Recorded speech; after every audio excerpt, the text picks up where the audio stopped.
Good morning, everybody. The recording has started. My name's Lisa. My pronouns are she, her, and I am here to give you a three-part program called Self-Advocacy Speaking. Some of you may have attended the keynote speech that we sort of did a few weeks ago, but for those that didn't, we're going to do a tiny little recap just to get us into the flow of things, and then we're going to go through presentation today to be able to ultimately give you a bit of a toolkit in order for you to be able to improve the way that you can meet your needs and speak about your needs, particularly in the workplace. So we're going to do some stuff interactively. There's no desire and need for you to have to speak or say anything to the group. I will ask you to participate in this chat. If you can, cameras off and I would be greatly appreciated. And as Sky said, we're going to do some questions at the end so that we can have a little bit of reflection. But if you can keep your questions at the end, I'll try and get through the presentation as quickly as possible and then give you some proper time and attention and some focus once we're done. So I'm going to start sharing my screen, and I'm going to be doing a Mentimeter. So you may want either another screen on your laptop open or your phone to be able to scan a QR code. So, okay, let me present. Okay, can everybody give it a moment? Can everybody, I hope everyone can see the QR code, or we go into Mentimeter. You can go onto menti.com if you've not used it before and type in the code or scan the QR code using your phone. I'm so sorry. If you want to maybe maximize the window, because it's at the moment it's in like windowed mode and we can see the desktop and stuff. Oh, I'm so sorry. Hang on. That's okay. Let me do this so I can go. Can everybody see that okay? Is that better?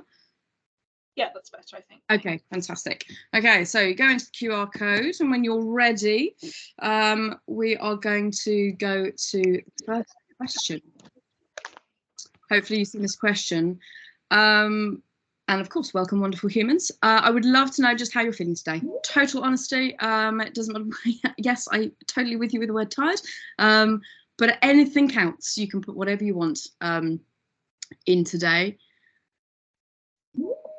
Bit ill. I'm so sorry for the person that is feeling a little bit ill, super ill. I'm so sorry for the people feeling poorly today.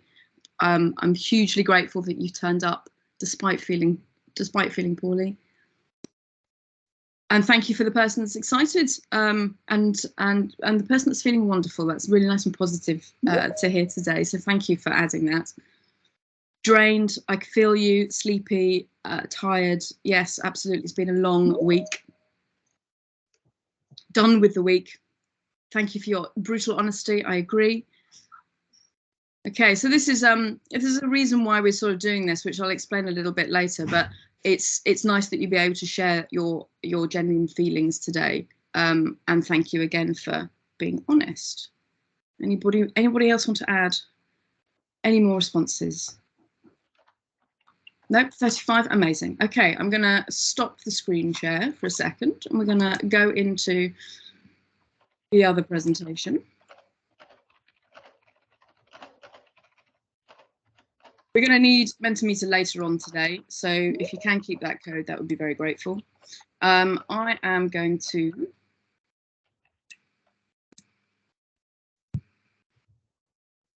share the screen. Can everybody see this?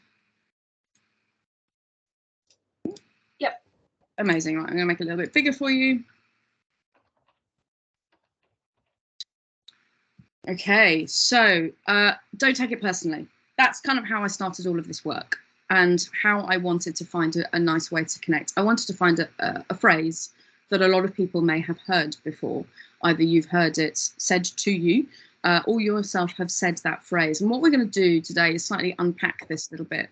And this all links into being able to create something for yourself, a tool for yourself at the end of the 3 sessions to not only sort of tackle this phrase better, but be able to completely advocate for your needs. And that's ultimately the point of our course today. So my feelings of the phrase, I absolutely hate this phrase. I have heard it a lot leveled at me. and I find it difficult, and I find it upsetting actually to hear, and I don't know if anybody else sort of feels similar, but it definitely is quite emotive. And so I want to say that I don't really advocate for the use of the phrase. However, there is a tiny grain of truth in this phrase, and self-advocacy speaking and other elements, a bit like nonviolent communication, all kind of try and unpack why we do take things personally. But what we don't want is to ever feel that we just have to shut ourselves off and essentially just be different people. So we're gonna reverse that, and we're gonna create something else. So for those that have seen the keynote, you will have seen this before, but I felt it important to recap. And for those that haven't, we're going to talk about our brains, our wonderful, brilliant, beautiful brains that we all have. And we're going to talk about the ways that we think. And this is really quite fundamental to the work that we're going to do today. 2 + 2. It's not a trick question. The answer is, as we know, 4.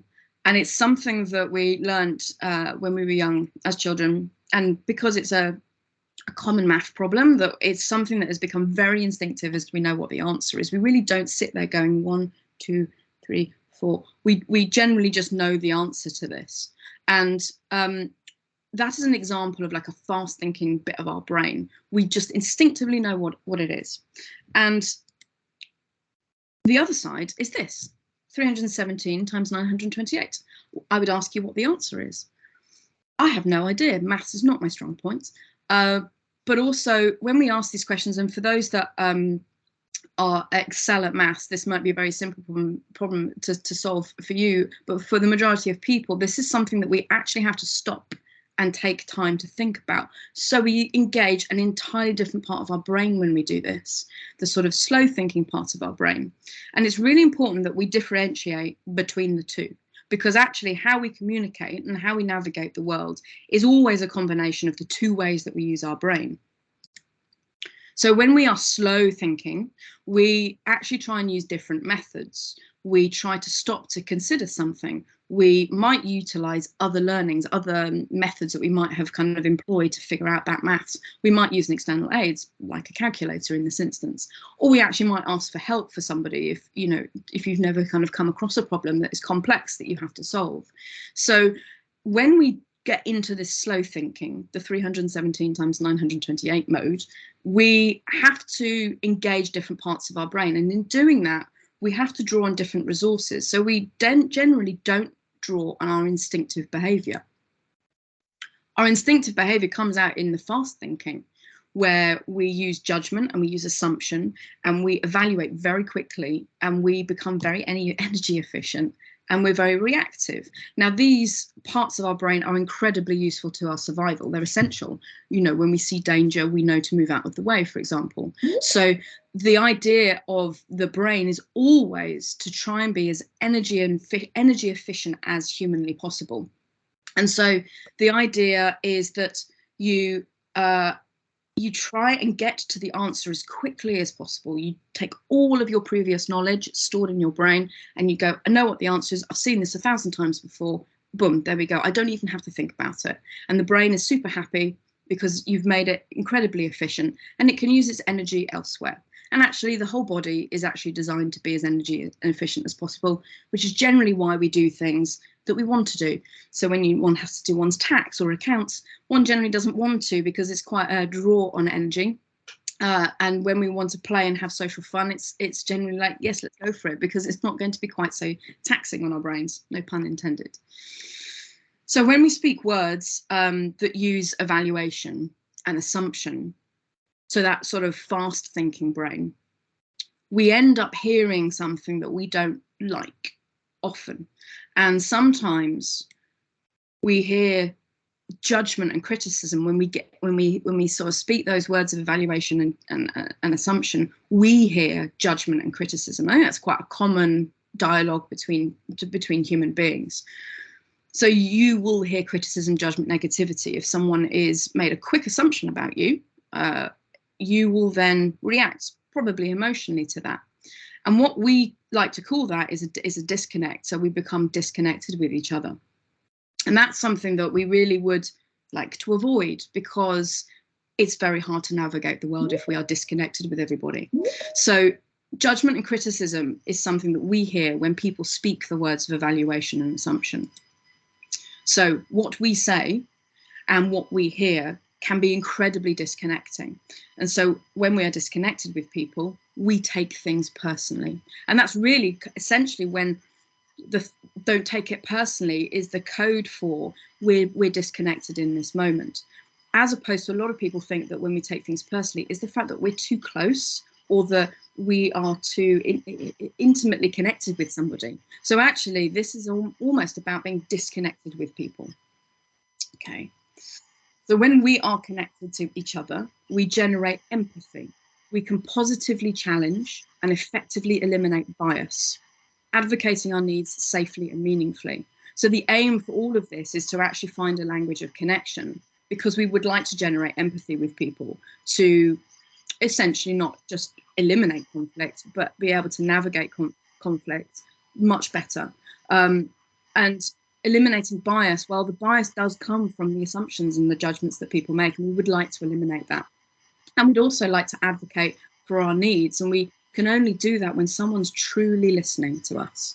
And people truly listen to us when we find a connection with each other.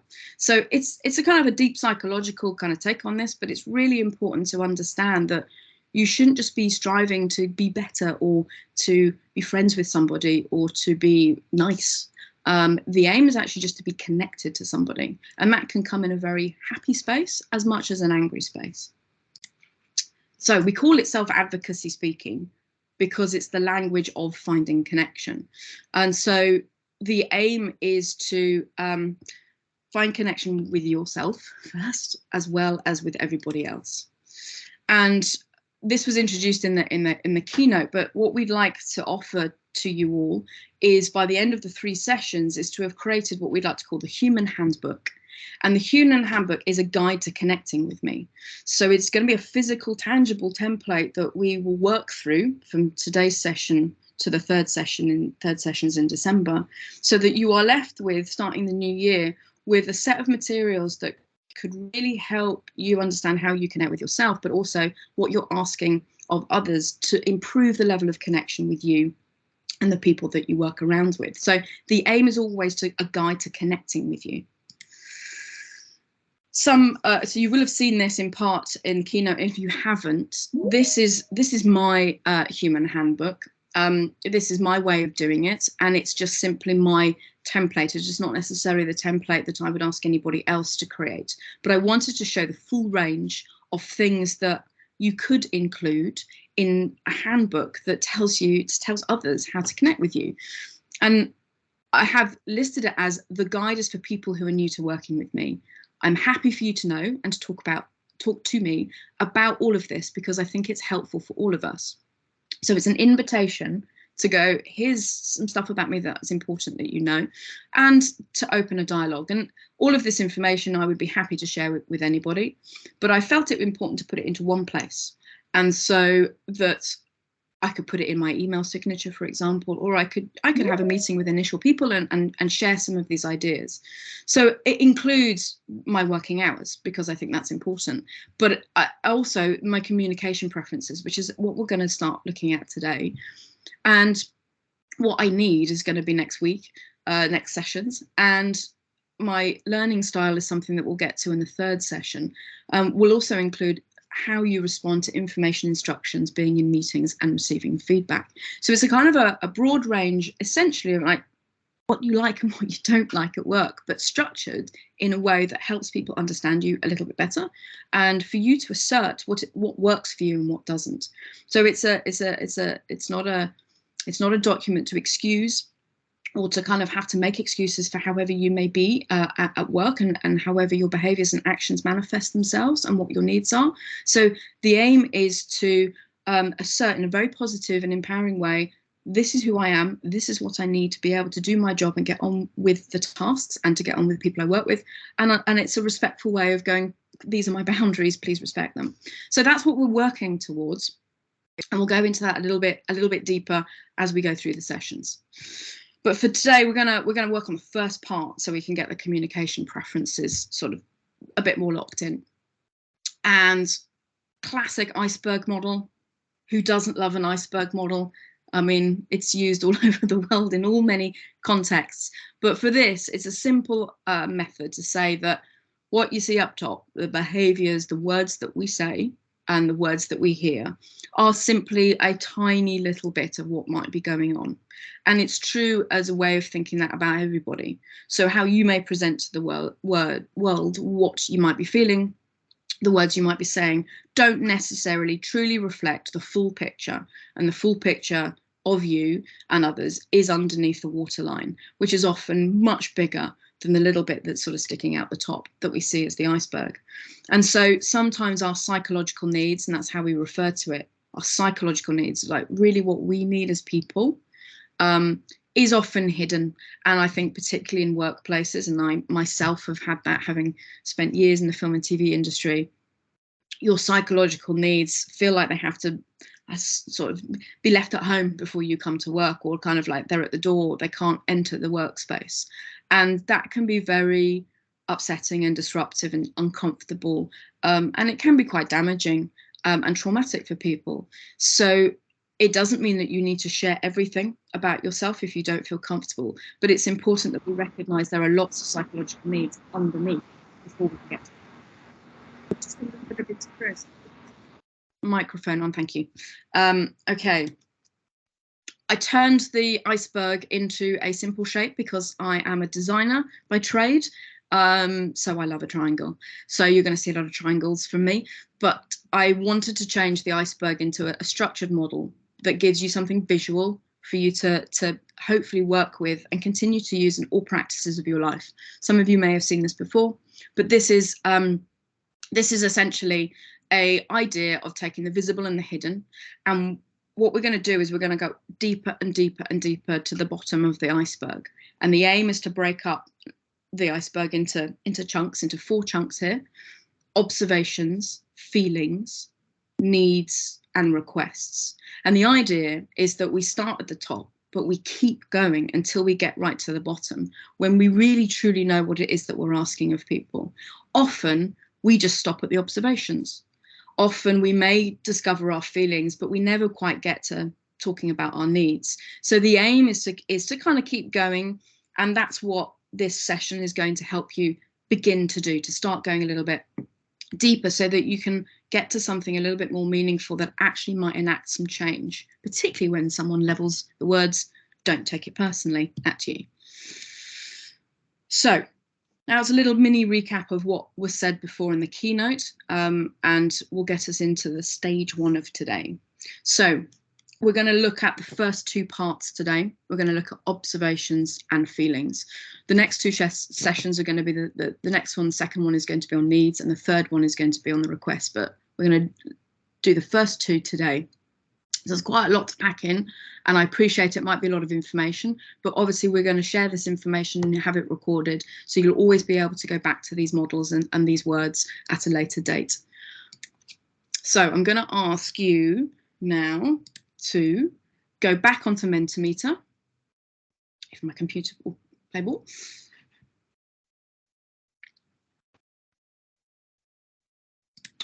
Okay, I'm going to go back onto Mentimeter, and hopefully you can see the next slide in a second. Are you able to share the QR code or the link again for those who joined a little later and didn't have it from before? Yes. Okay. So you should be able to see that. So there's the menti.com. Use the code 460261. If I will go back a second, if you want the QR code, there it is again. If you're new to the call, please scan in the QR code and it will take you to the page where you're going to follow some of these questions and being able to answer and put your responses in. Okay. And thank you for putting the menti.com code in the chat as well. So we're going to go on to this photo. I would like you to help me understand what you see in this picture on the left-hand side. Okay, we've got lots of words. We've got stress coming out, despair, overwhelm, frustration, someone in distress, someone stuck, Hopelessness, yes. Can't function. Flustered, breakdown, panic, frustration, overwhelm seem to be the overwhelm, frustration and stress seem to be the leading words at the moment. Chaos, upset, yeah.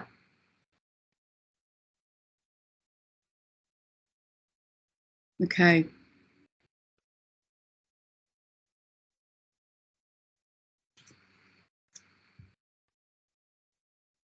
Untied shoelaces. Good answer. Me on a bi-weekly basis. Okay, so I'm sorry if that person is if you react and also maybe kind of empathize with the picture. Thank you for your honesty. Sensory overload, fatigue. Okay, I'm going to pause it there and offer to you that the answer that I was actually looking for was, what do you see? It's a man with medium length hair, with his forehead in his hands, wearing a white shirt, sat on a chair, wearing trousers with seemingly newspapers or magazines in the background. That's what you actually see.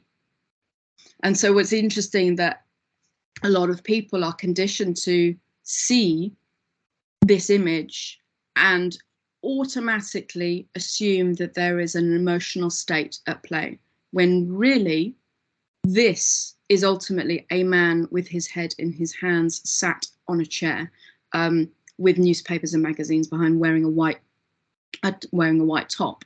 There is nothing more than that. And let me go back to my let's not do that. Let's go back to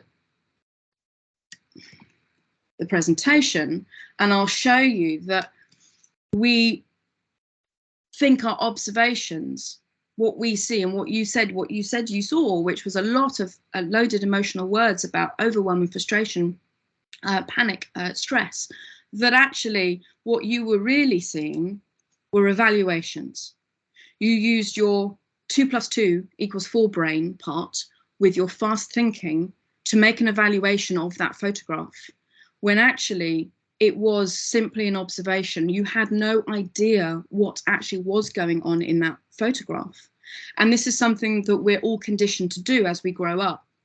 Is like we see that image again and again coded in our family life, in our workplace, in TV and film. We see it all the time, and it is code for somebody is stressed. But actually, we don't know if that's really, really true. So you made an evaluation of that photograph, but you didn't actually observe that photograph. And that's a big difference between the two. And when we go through life evaluating, we bring our assumptions and our judgments and our sort of reactive thinking to it. And sometimes that is very helpful. And sometimes when it's thinking, particularly with people, it can be very unhelpful to do that, because you've already assumed it. The person could simply have had a headache. The person could be laughing. We don't know what might be going on in the photograph, but adding assumption kind of sets us down perhaps a different path where we may end up being disconnected from that person rather than generally connecting. So the aim here is always to go for observation rather than evaluation. I'm going to ask again, and anybody can put this in chat. I'm not going to use Mentimeter for this, but if anybody wants to help me understand which of the 7 statements here is an evaluation, which one is a genuine evaluation as opposed to an observation? Can anybody help me, give me an answer as to what might be an evaluation that is being made in this instance? If you can type it in chat. Number 1. Thank you, Elizabeth. Anybody else? Is an evaluation. Number 7. Okay. Number 7. All lots of 7s is an evaluation. Okay.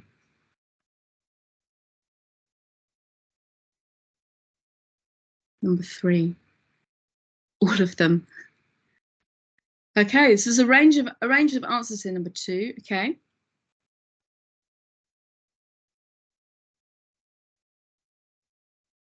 I'm going to pick out on number 7. I'm thank you so much for offering so many different alternatives there. Okay, so an evaluation is, for example, number 1, and actually when you said, Elizabeth, that number 1 is an evaluation, it's true. I can see you're really annoyed with me. That's just an evaluation. An evaluation is like, so let's take number 1. You're really annoyed. Well, really is quite an abstract word. What does that actually mean? How do we ever qualify that? That's not really like a fact. We don't know what really is. And annoyed, it's very hard to ever see what an annoyance is. Annoyance often is a niggly feeling inside. I don't know however it truly manifests for us to genuinely see it. So that might just be an evaluation. And a lot of you put number 7. My boss told me yesterday in the office that I was doing a good job. So actually, this is an observation, not an evaluation. An observation, it simply said, my boss told me something yesterday in the office that I was doing a good job. So the phrase was, you're doing a good job, was said in the office yesterday. That is just a simple fact. The fact that it is good doesn't really matter in this instance, because that was just something that words were said. However, she was having a go at me for no reason is an evaluation, because having a go is equally like an assumption. How do you know? And for no reason, again, we don't know these questions. So out of all the 7 statements, number 4 and number 7 are the true observations, and all the others are evaluations. And so number 4 is, no one asked me for my opinion during the meeting. Again, it's a little bit like number 7. Actually, no one asked a question, so no one asked me for my opinion during the meeting. So that may hurt you and it may be emotional, but actually the observation is, yep, no one asked me for my opinion during the meeting. That actually happened. Whereas all the others, you would say you would use your evaluation. And the aim to go through life, ideally, and it's always work in progress, is to recognize in a situation when you're thinking something or you hear something, is that an evaluation? Are you using a assumption and judgment to make that comment? Or is that a genuine observation? When you see the person with their head in their hands, are you making a too quick assumption that they might be upset? Or can you just take it going, that's a person with their head in the hands? You may ask if they're okay, but you don't assume that they perhaps are in a poor state. And often this comes up with neurodivergence, where we make an assumption how people are behaving and we don't understand what is going on for that person and how they are, and it can often complicate and create conflict and therefore bias and judgment. Okay, I'm going to move on. So observations is a way to encapsulate that little learning. Is observations are behaviors that you can see or hear. They are observed, non-disputable, specific facts. Okay, so sometimes it's really helpful to say, is it a non-disputable specific fact? Is what I'm seeing really the truth? Now, this bit is often the hardest bit, because we are conditioned. We are conditioned to go completely the other way, 180 in modern society. We are conditioned to feel like we always have to be picking up on things and making assumptions so we can tread our way through life. Sometimes it requires a bit of slow thinking to go, I'm just going to sit back and really see what might be going on, rather than feeling like I've got to use my fast thinking brain all the time. So the observations can often be challenged by lots and lots of things. So these are some of the words that we like to sort of play around with a little bit when we're talking about evaluation. So these are the things where it kind of goes a bit wrong. And I've certainly probably used all of these aspects at some point in my life and heard them, but we tend to make judgments of people. We generalize. So you're always doing things and you never do stuff is a generalizing word, and that's an evaluatory word, and we try and avoid that. Exaggerating, we tend to do that often. Comparing, particularly between people, again, that is always an evaluation, as a personal evaluation. Diagnosing, that happens a lot. I've noticed in workplaces when people are trying to figure out what is wrong with people. I put in speech marks there. And often we try and to sort of try and label people as much as possible, and use sarcasm potentially. And these are all ways of evaluating somebody or something. Correcting somebody is also a way of evaluating a situation or a person. And passive aggressive tactics, which is not often discussed here, but gossiping, self-deprecating jokes or gifts, sort of the secret Santa thing at work, often can be an incredible way to evaluate and use evaluatory language or ideas towards somebody else. Public humiliation is an obvious one, but then so is the silent treatment, because that is a way of using and receiving information, but with pure evaluation, as opposed to wanting to connect. So all of these words and these examples are actually ways of disconnecting with somebody. As much as we might think it's common to try and communicate with people in these ways, in a way you're not really truly making connections that's going to make you feel good, or the other people respect your boundaries and respect your needs. So the aim is just simply for you to notice, are you in observing mode or evaluating mode? And the aim is always to try and stop for 1 minute. Think of 317 times 928 when you see a situation, and ask yourself, am I going to be evaluating this a bit too much? Or can I simply observe and let's see what plays out? And that's the first part of self-advocacy speaking. And it's often the hardest, and often that takes the most practice to do again and again, the way that life will test you at work, at home, out in the big wide world. So I'm going to use an example, which is often a good tangible example. It's quite extreme, but this is a phrase that somebody has said to themselves. So we can evaluate ourselves. I do all the time. But this is an evaluation of oneself going, I am so stupid. I can't remember what they said. I should be better at all this by now. And I'm going to let people down if I don't get this task right, and they're going to think I'm useless. So that is a real, what I would say, negative self-talk. And that's maybe something that you may connect with in your own life, or you've heard other people talking about the way they talk about themselves. But in this phrase, because obviously something pressured has happened at work, they have thought this thought. And what we'd like to do is we'd like to turn this whole thing around for this person. And we would like to firstly start with the observation. So we need to figure out why this is an evaluation. So everything you just learnt, we would take to this statement. So the word stupid, for example, is a purely evaluatory word. It's not a tangible fact. We'd never know what's stupid, how we would ever qualify that. So that is just an emotive evaluation of this person towards themselves. I should be better. We just saw the word should is again an evaluation. It's not a demand and an instruction. It is almost like a persuasion for yourself, or you feel shame perhaps connected with the fact that you should be better. And what does better mean compared to what? I'm going to let people down. It's a phrase that I hear quite a lot. Worried that you'll let people down, and it's the idea that you people are going to sort of fail perhaps because of something that you may have done. But again, this is not a fact. This is a worry and a fear of yours. There's a fear talking rather than a fact talking. And if I don't get this task right, correct, that again, the idea of getting things right and wrong in our line of work, I don't believe in the word right, wrong. I think the world is not binary in that way. I think there's shades of agreement and disagreement, but this idea of getting it right, again, how do you qualify it? Is it right according to somebody else's values or right according to yours? So it's a very evaluatory, judgment-based opinion, this. And they're going to think I'm useless. It's impossible for you to ever know what any other human is thinking.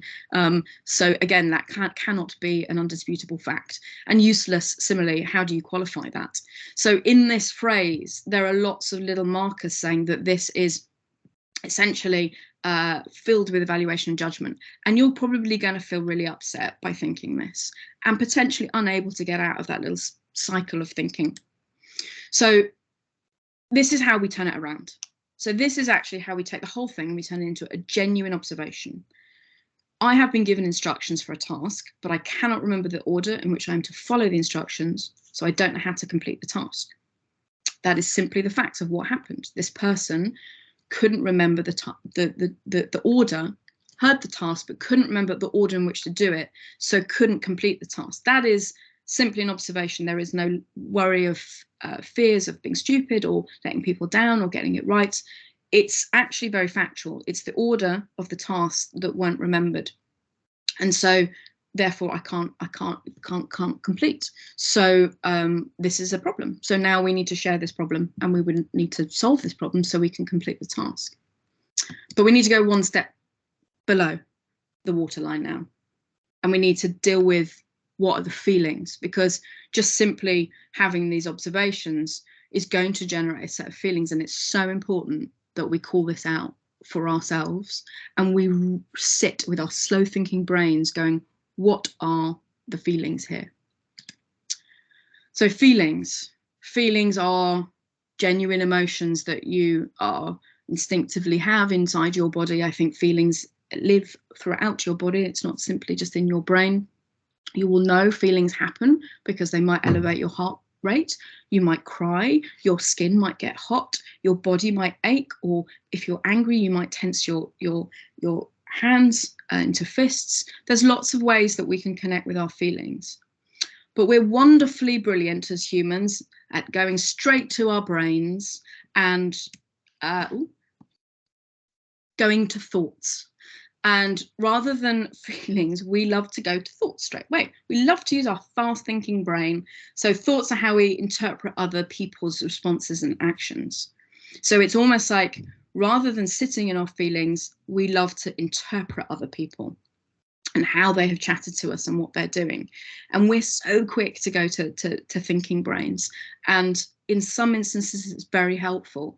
But in connecting to your feelings, quite unhelpful. So the aim is to always know, are you thinking or are you feeling? And that's the sort of the next part.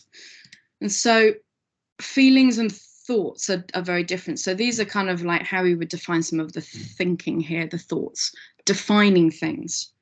I love a dictionary. I love looking up the meanings of words, but sometimes it becomes a very cerebral intellectual activity rather than an instinctive sensory one.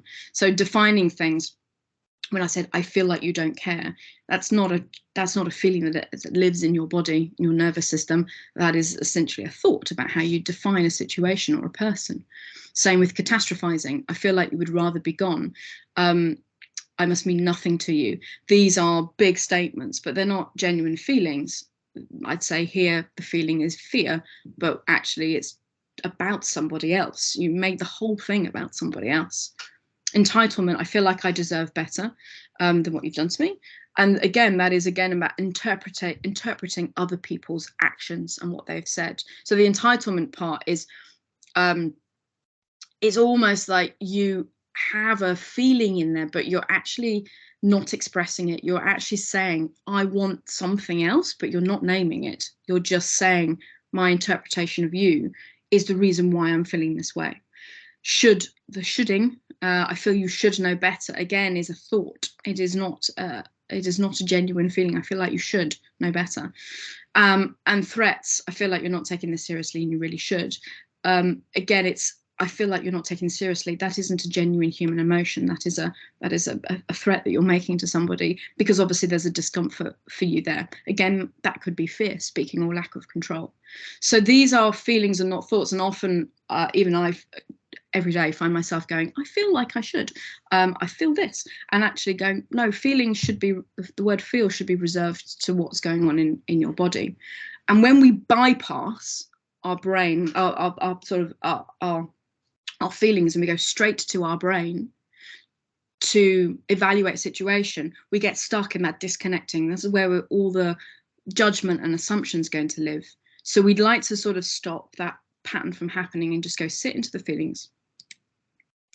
These are some examples of words you might hear, which are thoughts and judgments. So I often say, oh, I feel so pressured. I feel rejected. I feel neglected. I feel let down. I feel unheard. I feel unsupported. I feel overworked. I feel taken for granted. These are words I hear a lot in life with clients and with people that I teach. But they're all thoughts, because they're all about somebody else, actually.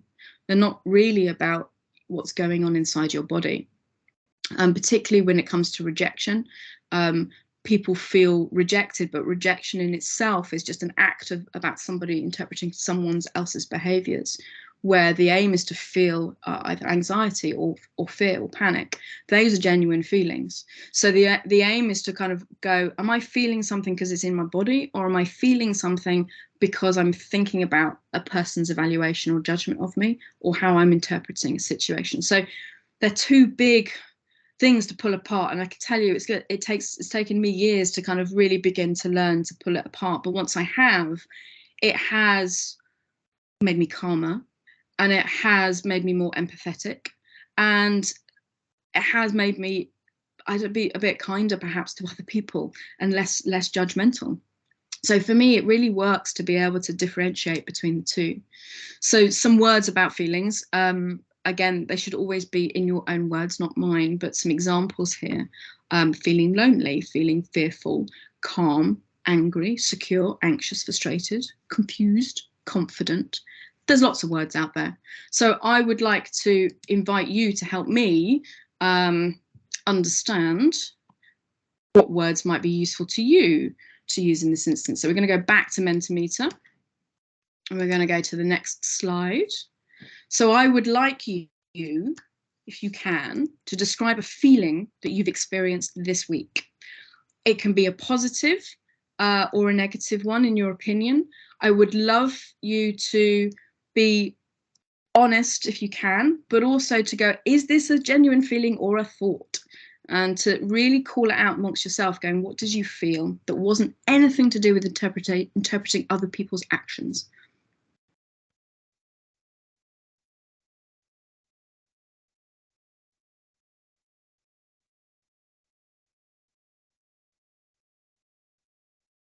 Brilliant.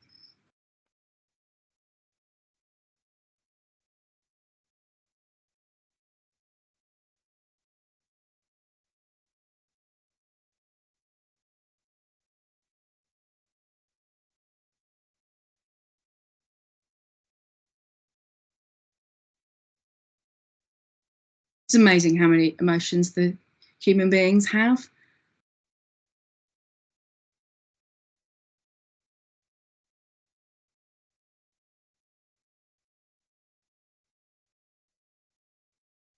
Fantastic. So there is an example. There was one word that I saw. There's a couple that are. Oh, where was it? Lost it now.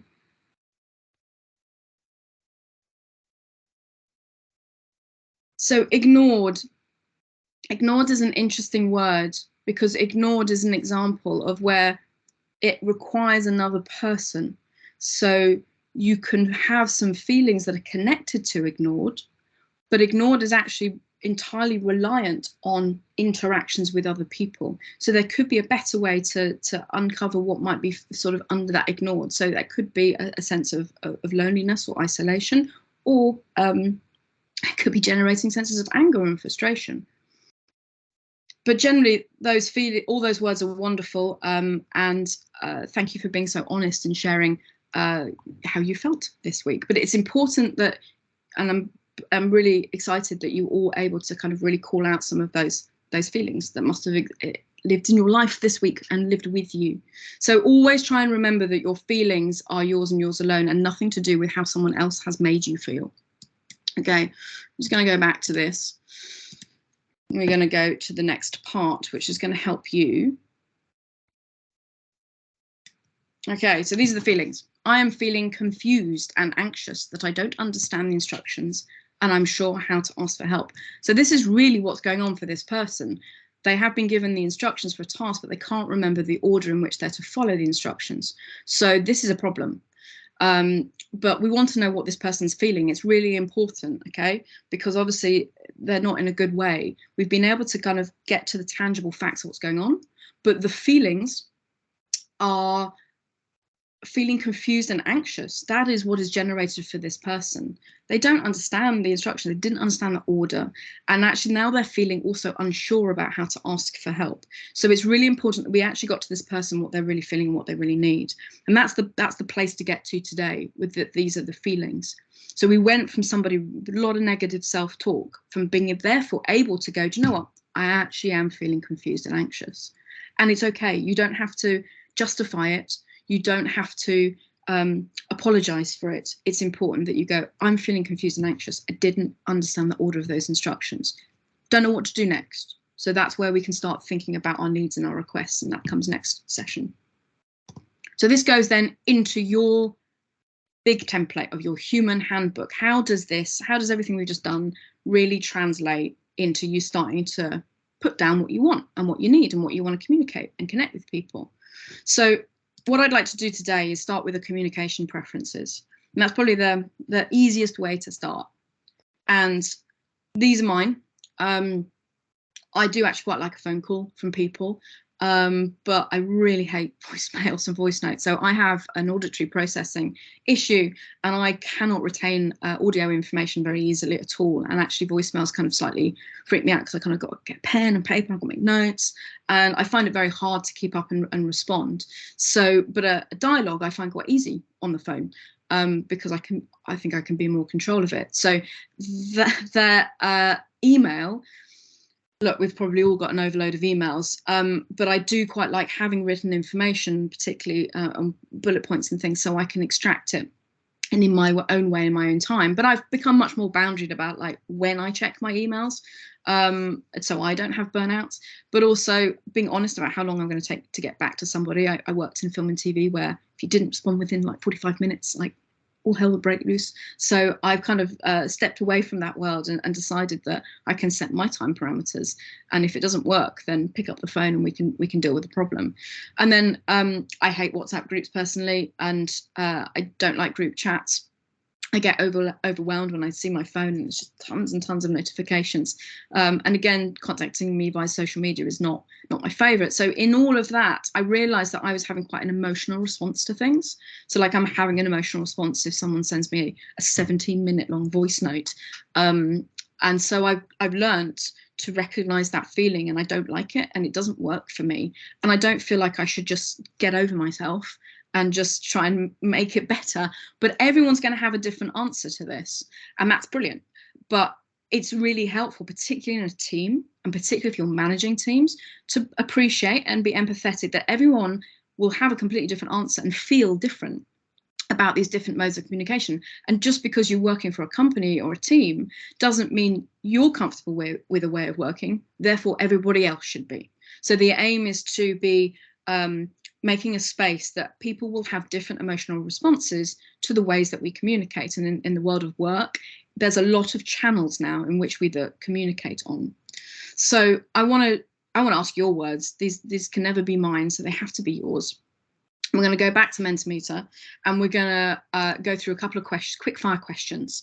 And what you say today may be accurate, but it also may change tomorrow, and that's totally fine. So today we're just going to get a little bit of a poll on how you feel about things, because I'd just like to see the range and for all of you to see the range. Okay, so if you can respond, how do you feel when having to make a phone call? Any answer is valid. There is, again, no right or wrong on this. Anxious.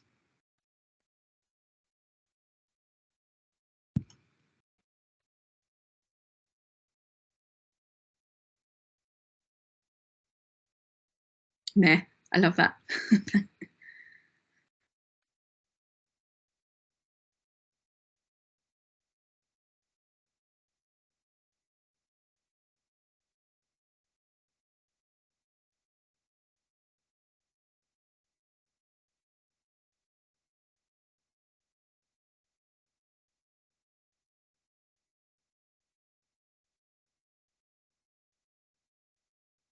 Okay. Thank you again for your honesty, and humbled to see the range of answers coming in, and the genuine honesty around anxiety and the stress that comes with phone calls from an awful lot of people.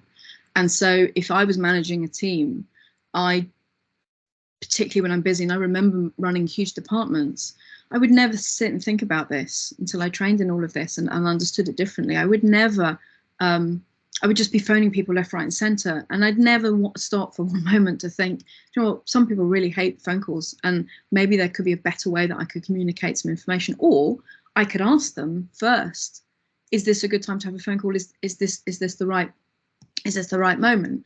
And they might go, actually, would you mind putting it in a text or something? And I'd be like, okay. But I never kind of stopped. I kind of just, my fast thinking brain ran ahead, and I would never even stop and think about these.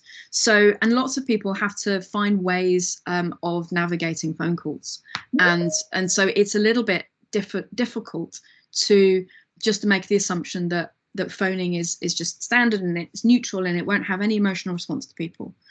So again, anxious and anxiety, yeah, I agree, and I hear this a lot. But it's really important that we don't feel that we should just suffer, because that's how people choose to communicate with us. It's very important that we then set our boundaries about how we'd like to navigate phone calls. I like them, other people do not like them. And I think it would be important to find a way of sharing that with people, so to ease the pressure and the burden on you, and so that you don't feel like you just have to conform. So I'm going to go to the next quick fire question. How do you feel when having to read and respond to emails?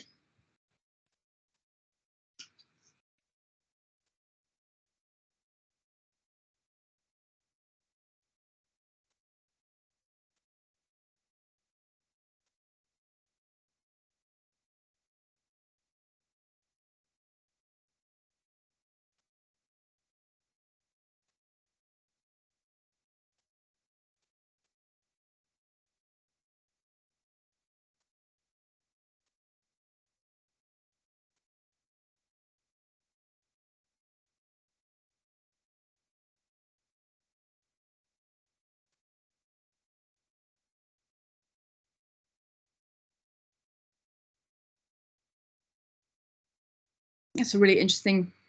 People seem to be much more confident and neutral, perhaps, about emails than they do about phone calls. But at the same time, it can still generate some uncomfortable feelings for people. I can see that some people are quite happy doing that and as their comfort zone, and some people are tentative.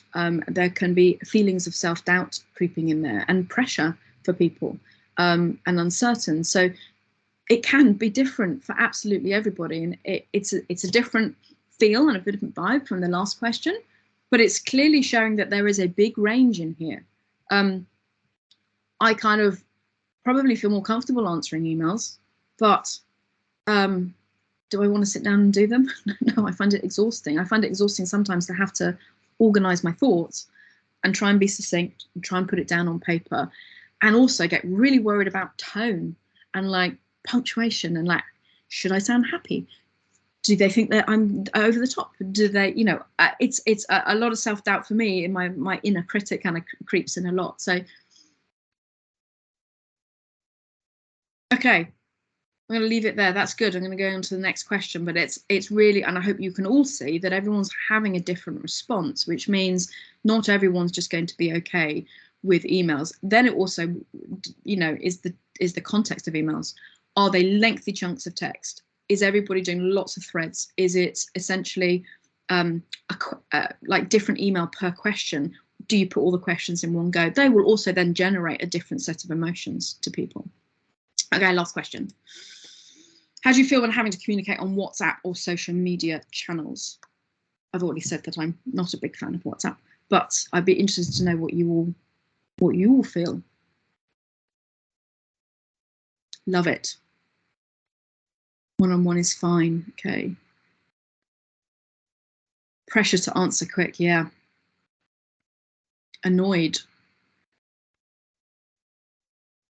Overwhelmed. Not for work. Irritated.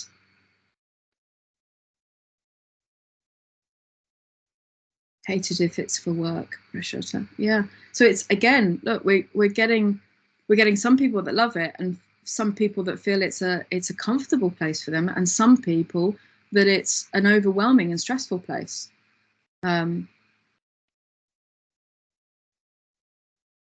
Yes, some strong people have used the word hate there. So there's some strong emotions coming into play.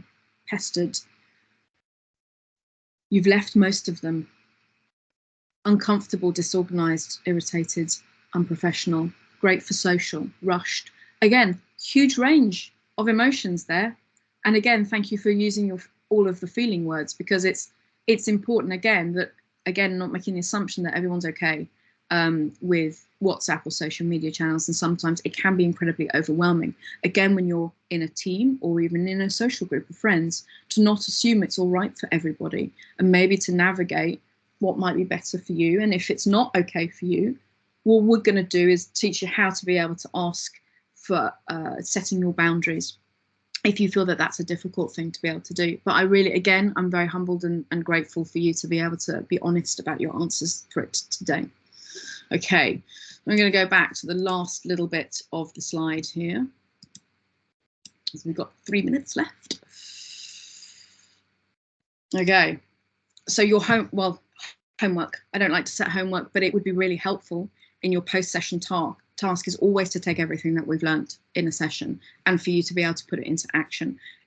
It's a work in progress, this self-advocacy speaking. It's a lifelong work in progress, and sometimes I do terrible at it every day, but I also become more and more aware of it. So then I feel like I have more of a choice and be able to enact this idea of observing and feeling rather than thinking and evaluating. So please be kind to yourself and compassionate that this is a new learning. It is something that you naturally did as a kid, but as adults, we're going to get it conditioned out of us, particularly in the workplace. So the aim is for you to start noticing that there is a slightly different way. So your post-session task, if you choose, it's up to you, but I'd like you to observe when you make a phone call, when you read and respond to an email, to communicate via chat channels and use social media. Again, the exercise we've just done, I just would like you to truly observe what's going on. When are the moments, let's say, that you've been really annoyed by a phone call or an email? Truly observe what it was that happened. And then name the feeling that you had. So let's say you were really annoyed by a phone call. Firstly, go to what did you observe? What actually happened that probably triggered those feelings, rather than evaluating, just assuming that person doesn't like me, therefore I was annoyed or frustrated by the phone call. Actually, what might have been said, what were the true observations, to pick that apart a bit. And we'd like to just concentrate on the phone call, the email, and the communicating via different channels. So I'm going to see if I can get this out to everybody through Sky who's attended. But the idea is for you to basically fill in this first part of your human handbook. So in your communications, you can start to pick apart the phone, the email, and the other chats, text or social media, and to figure out, actually, if you don't like phone calls and they make you uncomfortable, to go, I only prefer a phone call if it's scheduled in, so you can prepare, for example, or I prefer a phone call before, but in a certain part of the day when you feel like you've got a headspace to deal with it, or I'd prefer you not to contact me by phone. Similarly with emails, you know, what is the best way to communicate with you by email? Don't email me a ton of questions all in one go. I prefer a question per email. Or I prefer you to see if we can negotiate or solve something through a phone call or a chat before having to have loads of emails. And similarly, if you don't like WhatsApp or similar social groups or other chat channels, say it, just say it. No one else needs to see this document yet except you. This is just your exercise to be able to name it, going, actually, you know what, I just don't like this. And this doesn't go any further than you at the moment. So it's entirely up to you whether you want to complete this task. So we have done observations and feelings. And then the next two sessions, well, the next one we're going to do needs, which is the hardest one probably, but the one that will go most in depth about understanding how your feelings were a signal of your needs not being met. And once we figured that out, we know how better to ask for what it is that you need. And today was like a mini taste of doing the first part. So self-advocacy speaking, we'd love you to continue to book your program sessions for October, for November and December. And otherwise that, I'm going to leave you with that, but I'm here to answer questions for the sort of next 10 minutes if you want to stay on. I appreciate that we've reached our time limit. So if you need to get on with your working day, please go ahead. I'm going to stop my screen share. and so I can say goodbye to you all properly. But please do sign up to continue the conversation. We're going to get to template so you can get the rest of your human handbook prepared. But hopefully that was useful. It's a bit fast in an hour, I appreciate, but hopefully you got something meaningful from that. And thank you for all the thank yous in the chat. Any important questions, Sky, that I need to address or answer? Yes, I wrote down one to revisit. Just for everyone's reference as well, I've put a link to session 2 in the chat so you can book onto the second session if you haven't already. There are 5 different date options throughout November, and I've also put a link to a form that you can complete to leave us some feedback if you would be so kind. The question that I wrote down to revisit was about the phrase, I can see you're really annoyed at me. And the question was that they understood that this was an assumption or an evaluation, but it can also be a learned behavior. So I guess, like, what's your opinion on that in terms of if you have kind of learned through evidence that, you know, they are annoyed, like, how do you differentiate? Absolutely. And I think most of our assumption making comes from learned behavior. And every psychologist and neuroscientist will tell you that the brain is wonderfully plastic, i.e. it has the ability to unlearn and relearn. And so if you know it is learned behavior, there is an option to learn a different way. This is ultimately what this kind of work is. But it's important to just simply be aware that that is a learned behavior. What you do with it is it takes an awful lot of practice to not respond to it. So the first part of seeing someone annoyed, actually what I would say is how to stop for one moment and going, what is annoyed? And to pull apart that definition. And a lot of learned behavior, they say that all our values and all our definitions are largely formed by the 5 closest people in our lives. So either growing up, but the 5 closest people have informed and influenced and inspired you most with your values and your definitions. The problem is sometimes we just stick with that and we don't challenge that.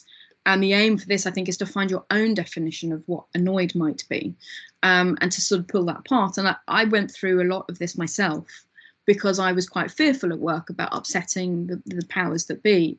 And I realized that I was emotionally living in their value system of what annoyed might be, for example, not my value system of what it is. And I realized that I could never possibly know what somebody's annoyed. And this work that we're doing, what we'll get to at the end is once you figure this out for yourself, your feelings and your needs, you flip it to the other person. So if you see someone annoyed, like I do now, someone angry, I'm like, your needs aren't being met.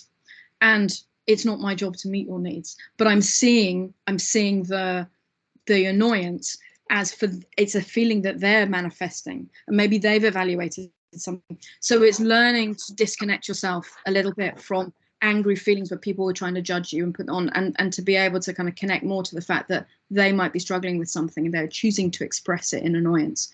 But this is something that we'll get into a little bit more about needs in the next session. But you're absolutely right, it is a learned behavior, but I have great hope and faith that that's something that you can relearn different way. Okay. Anybody else questions? Yes, the next question is, how can you find a middle ground between people with 2 very different communication preferences? That's what we'll get to in the next 2 sessions. So the aim of what we do by doing all of the self-advocacy speaking methods is that you figure out your needs, and you figure out your feelings were a signal of what your needs were being met or not being met. And therefore you figure out, and we give you the tools to know how to ask for that. Now, everyone has needs that need to be met. It's of no responsibility of anyone to meet anyone else's needs. Only you can ever meet your own needs, no one else. So when you have 2 people that have different communication preferences, the first thing is to go, well, you can still connect, even if you have very different ways. But the middle ground is to both share what your real needs are. And 99.9% of the time, there will be an obvious answer about how you can meet that in the middle, but only when you have truly shared with each other in an empathetic, connecting way what your needs really are. When we don't get that far, when we just say, I just need you to do that, I just need you to communicate like this, that's disconnecting. Of course, you're never going to meet in the middle by doing that. But that is largely what we do in the next 2 sessions. But it's important to know that everyone can have their needs met. It's not about compromise and not about who gets more power than the others. Very much the opposite of that. But we will deal with that in the next 2 sessions. I think for communication as well, like you can definitely do both. Like a lot of people want to schedule calls with me. I don't retain literally any information that is said to me in words. So I'll always like make notes and send an email afterwards, or I'll be like, yeah, I'm happy to talk to you about it, but also like, let me sit here and make notes. Like I'm not ignoring you, but I will have my head down in a notebook, like furiously scribbling everything that you say. We have one more question at the moment. It is, do you think that it would be appropriate to show a self-canvas document to someone you don't know, for example, during a recruitment process to a recruiter? Can I just get clarification on what is meant by self-canvas document? That's the human handbook thing. The human handbook. Okay, great. Yeah. I think it's entirely context-based. I think the idea of creating a human handbook is in your total control. You choose how much you want to share. This is an evolving document in your life. Some people talk about, access riders and sort of accessibility needs and reasonable adjustment documents. This is like one step further, where it's just entirely about all of you and how you communicate. So if the best time to use it is when you don't know somebody, so that you get off on the right foot and you make a connection straight away. A good example is if you were running a team, maybe the team is new, maybe it's a new set of people that have come in, maybe it's sort of freelancers or daily labor, and you would just want to understand them a bit better. It would be good to have a couple of these little headlines to help you navigate a new set of people. It is entirely appropriate based on the context and what it is that you're going to share. It's impossible for me to answer, would I put that document on everything? No, the work I do, yes, I probably would put it on my email signature, but I don't work for a large organization. And that I think is actually down to the conversations with your sort of direct line managers, how you respond as a team, how widely you'd want to share that information, and how important you felt it was important to share that information. Maybe this is inspiring a bigger conversation that moves through HR and sort of, culture management and people management within organizations, that it's role modeling a better way perhaps to communicate. So we don't all just sit there in silence dealing with these feelings, when actually there could be a better way to communicate amongst a team of people. So it's actually most useful when you don't know somebody, or you may be in a team and you've all got complacent and forgotten that everyone has different needs, or you've ended up just assuming that's the way it is. Maybe time for a little bit of a reset, and maybe there's a way that you can frame that. Okay. I don't think we have any more questions. We just have a comment that says, I suppose especially in like a team call where people with various needs, where there are people with various needs, the best practice is to try and do as many of these as possible. So do the call, have the notes after, have the option to send comments after, but with options to participate and not participate in each part. Obviously not always possible to meet everyone, but in an ideal world. Yeah, and I think the bandwidth, we can't possibly accommodate every little nuanced way of being, but we can do better to be more inclusive. And I think the aim of most of this is to just stop the bias of going, my way that I run things and do things is therefore, because it's comfortable for me, therefore it's comfortable for everyone else. And I think this is trying to burst that bubble a little bit, and that generates inclusion and makes a place psychologically safe to work in. That's my passion, to make psychologically safe spaces for people to be their best selves, and to be able to communicate healthily and prevent bullying and harassment and discrimination. But I think you can try, and sometimes even showing that you're trying to accommodate and show that you recognize there's lots of different needs in the room. Sometimes that offering, even it might not completely 100% kind of hit the mark, the fact that you're offering that can really empower and make someone feel safer and more confident, because they potentially feel more seen and heard than they did before. So even we always just try, that's the best we can do. But doing nothing and sort of closed-minded attitudes is a thing that we would like to break apart and just go, we can have a much more inclusive way of doing this and make everybody feel a bit more seen and heard at work. Okay. Thank you so much for all your comments and for your participation and your honesty. And it's really nice to meet you all today. I really look forward to seeing you all again. Awesome. Thank you so much. Yeah, have a wonderful day, everyone. Take care. Bye-bye. Take care. Bye.